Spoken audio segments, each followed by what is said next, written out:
There is a book that early Christians read constantly that the New Testament quotes directly, and that one of Jesus' own apostles treated as scripture.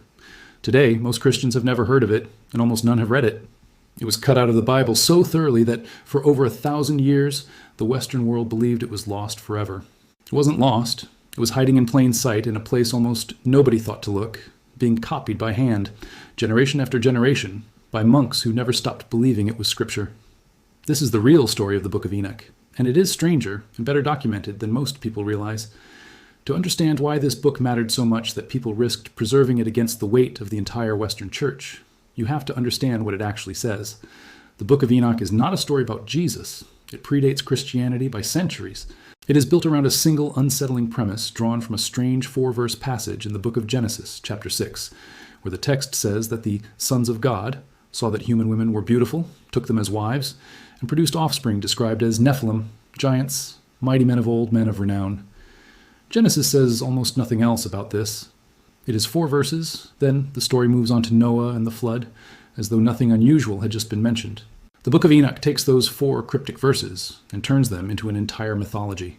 According to Enoch, the sons of God were 200 angelic beings called Watchers, led by a figure named Semjaza.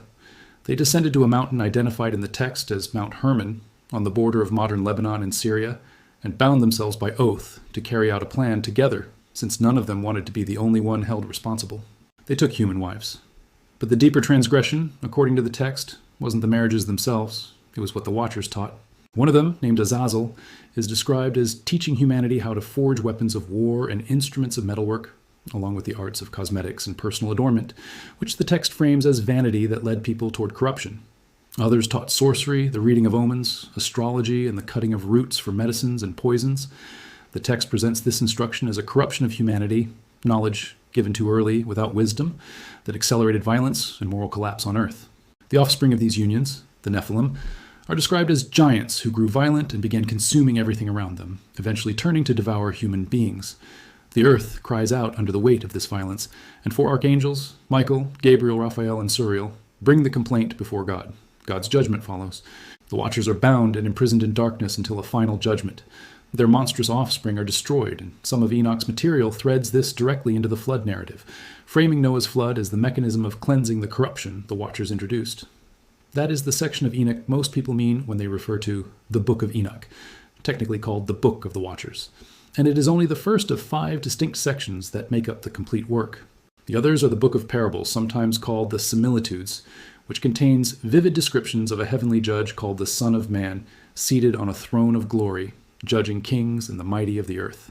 There is the Astronomical Book, a detailed treatise on the movement of the sun, moon, and stars, according to a 364-day calendar, which some scholars argue may have functioned as a rival calendrical system to the one used in the Jerusalem temple. There is the Book of Dream Visions, which includes an allegorical retelling of biblical history using animals to represent nations and figures. And finally, the Epistle of Enoch, a series of ethical exhortations and woes directed at the wealthy and the wicked. Together, these 5 sections form what scholars now call one Enoch, to distinguish it from 2 other, later unrelated texts that also carry Enoch's name. None of this was written by a historical figure named Enoch. The Genesis Enoch, 7th in line from Adam, is mentioned in only a handful of verses, and is famous mainly for one detail. Genesis says, he walked with God, and he was not, for God took him, widely read as meaning he did not die but was taken directly into heaven. That single mysterious line made Enoch an obvious figure onto whom later writers could attach visionary apocalyptic material. Scholars broadly agree the actual authors were Jewish writers working in the centuries before Jesus, composing under Enoch's name because pseudonymous attribution to an ancient righteous figure was a common and accepted literary convention in that period, lending the material authority it wouldn't have carried under an unknown author's own name. For a long time, dating this material was guesswork, because no manuscripts survived from anywhere near the presumed time of composition. That changed permanently in 1947, when Bedouin shepherds discovered the first scrolls in caves near the ruins of Qumran, close to the Dead Sea. Over the following decade, excavations across 11 caves recovered roughly 900 manuscripts, and among them, in Cave 4, were fragments of the Book of Enoch, written in Aramaic. The Polish Dominican scholar Józef Milik spent decades studying these fragments and published the standard critical edition of them, titled The Books of Enoch, in 1976.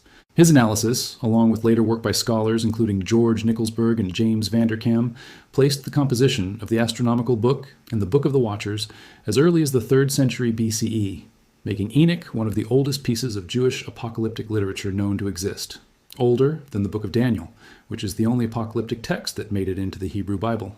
Notably absent from the Qumran material was the Book of Parables, the section with the Son of Man imagery. No Aramaic fragments of it have ever been found at Qumran, which has led many scholars to date it later, possibly to the 1st century BCE or even the 1st century CE, and to debate whether it was composed independently of the other 4 sections, and only later joined to them. This matters because the Son of Man language in parables closely echoes, or is echoed by, the language the Gospels use for Jesus, and scholars still actively debate the direction of that influence. The Qumran fragments proved something important. This wasn't some late marginal curiosity.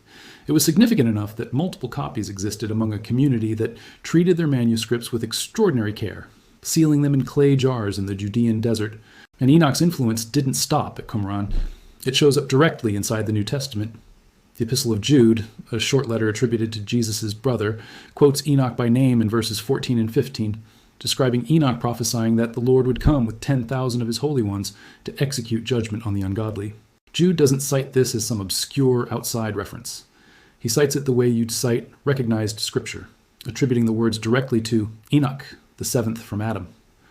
Many scholars also see the influence of Enoch's fallen angel material in 2 Peter chapter 2, which references angels who sinned being cast into gloomy pits to await judgment, language that closely parallels the Watcher's narrative.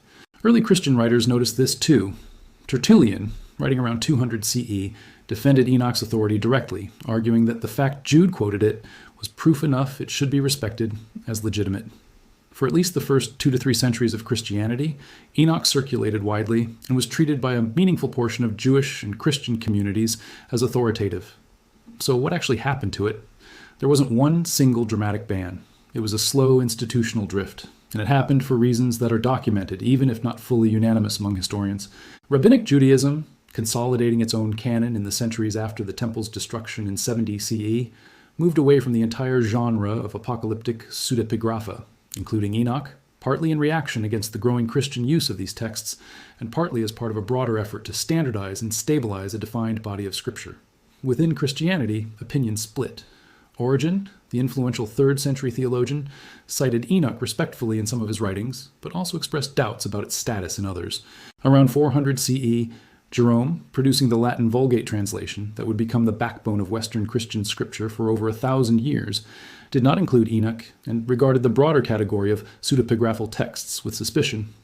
Augustine, in City of God, acknowledged that Enoch had written some things that were genuinely inspired, since Scripture itself said so through Jude, but argued that faithful transmission of Enoch's actual words could not be trusted after so many generations of copying, and that later apocryphal accretions had corrupted it beyond reliable use. Neither Jerome nor Augustine issued anything like a formal condemnation, naming specific dangerous passages.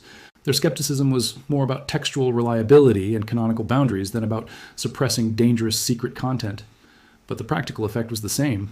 Without Enoch in the Vulgate, and without rabbinic Judaism preserving it, the text gradually stopped being copied across most of the Christian world.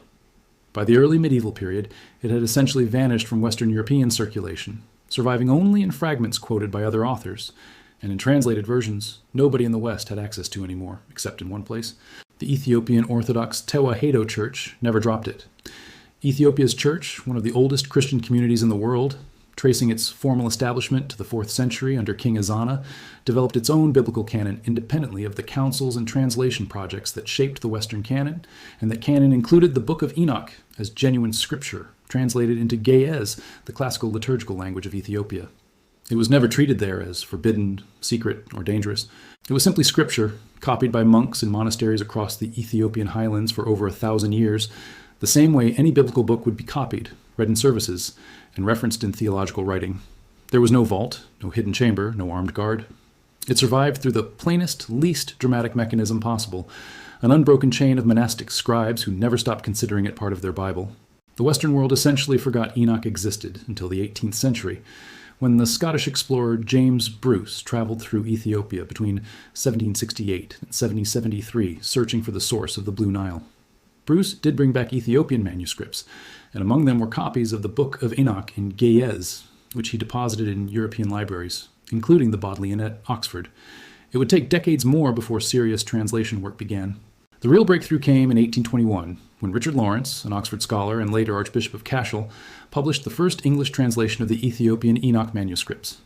Later, in 1906, R.H. Charles produced a more comprehensive critical translation and edition that became the standard English language reference for most of the 20th century, incorporating comparisons across the surviving Ge'ez manuscripts, along with the Greek and Aramaic fragments known at the time.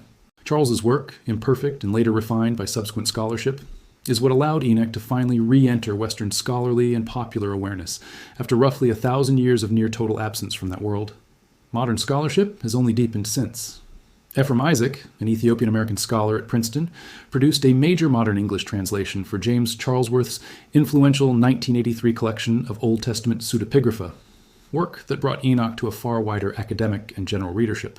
George Nicholsburg's detailed commentaries, published through the 2000s, remain a central reference for understanding the text's layered composition and its place within Second Temple Jewish thought. Lawrence Stuckenbrook and other contemporary scholars continue working through unresolved questions about how the different sections of Enoch relate to each other, when precisely the parables section was composed, and how directly Enoch's Son of Man language shaped early Christian theology.